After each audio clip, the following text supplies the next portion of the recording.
My friends, today I wish to speak to you about something that touches every human soul, the courage to be imperfect. It is a simple phrase, yet it holds the key to freedom from much of our inner suffering.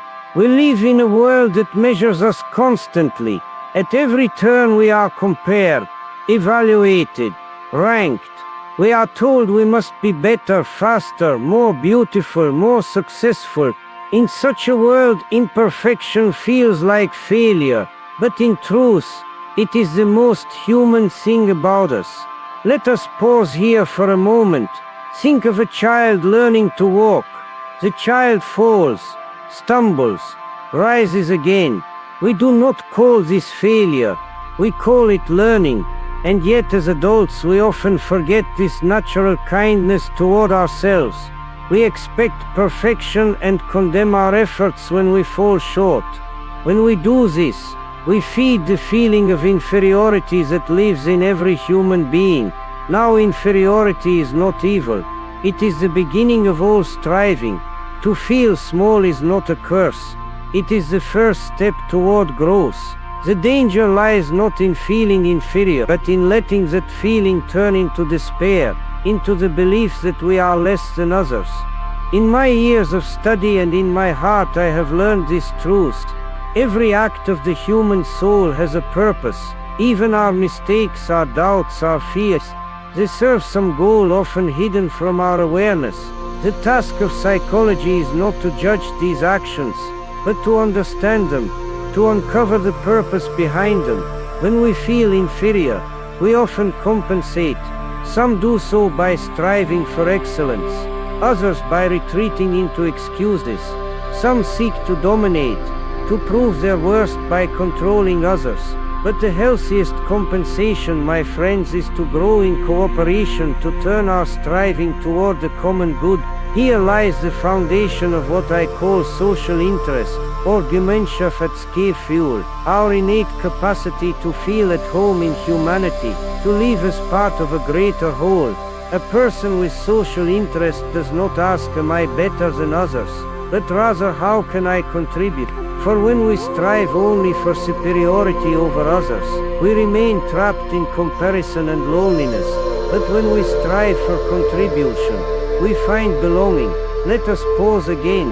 Ask yourself gently, in my daily life, do I strive to prove my worth or to express it? This small change of focus can transform your life. Consider, for instance, the modern age we live in.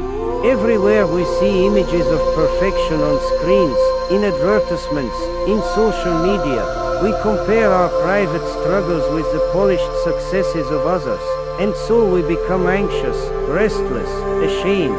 But remember, comparison is the thief of courage. You cannot measure a mountain by the shadow it casts. Every life has its own rhythm, its own height to climb, its own contribution to make. In my time, people were measured by rank and title. Today they are measured by followers and likes. The form has changed, but the mistake is the same. We look outward for worth that must be found inwardly. My friends, every human being has a striving for significance. This striving is the creative force of life itself.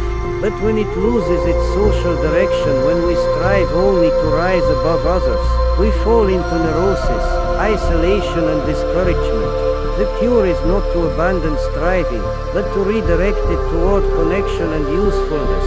The question is not how can I be important?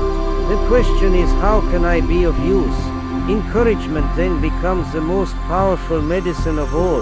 To encourage means literally to give courage, to awaken the belief that one is capable, that one belongs, that one's effort matters. Think of the difference between a teacher who says, you must not fail, and one who says you are learning well, keep going. The first breeds fear, the second builds strength. Encouragement begins with how we speak to ourselves. When you make a mistake, do not call yourself a fool. Say instead, I have learned something. When you fall short, do not say, I am worthless. Say, I am still growing. Such words are not self-deception. They are acts of courage. They remind us that we are on a path, not at an end point. Now let us bring this to our relationships. Many conflicts in families, partnerships and workplaces arise from the same root, the struggle for significance. Each person wants to be seen, to be valued, to be respected. But when we compete for recognition instead of cooperating for a shared goal, we turn our homes and teams into battlegrounds. Encouragement restores harmony. When we encourage others, we no longer stand above or below them, we stand beside them. We say you and I, we are in this together. Even a small gesture, a word of appreciation, a moment of listening, can rekindle the courage of another person, and courage once shared multiplies. Let us not forget the aim of human life is not perfection but participation. We are not made to be flawless statues, but living beings who learn, adapt and connect. Each mistake we make, each limitation we encounter, is an invitation to grow closer to others. If we could see our imperfections not as shameful flaws, but as bridges of empathy, we would find ourselves freer and kinder. In leadership, this truth is especially urgent. A leader who fears imperfection hides behind authority. A leader who accepts imperfection leads with humanity. The strongest teams are not those without mistakes, but those where people feel safe to admit them. And in parenting too, this lesson echoes deeply. A child does not need perfect parents. A child needs parents who are willing to grow, to apologize, to encourage. When we model the courage to be imperfect, we give our children permission to be human. So how do we begin? We begin by observing our own striving. When you feel inadequate, ask toward what goal is this feeling pushing me? When you feel anxious, ask, am I trying to prove myself or to connect? And when you feel discouraged, ask, who could I encourage right now? In these small reflections you will find the essence of Adlerian psychology, not as a theory, but as a way of living. We are not alone in our struggles.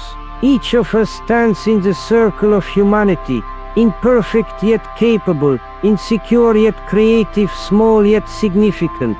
My friends, I invite you to take this thought with you. To have the courage to be imperfect is to have the courage to be alive. To strive not for superiority, but for cooperation. To trade judgment for encouragement. And to remember that your worth is not earned. It is expressed through your contribution to others. Let us end here with one more pause. Take a breath. Think of someone you can encourage today, perhaps even yourself, for in doing so you take part in healing the world, one act of courage at a time.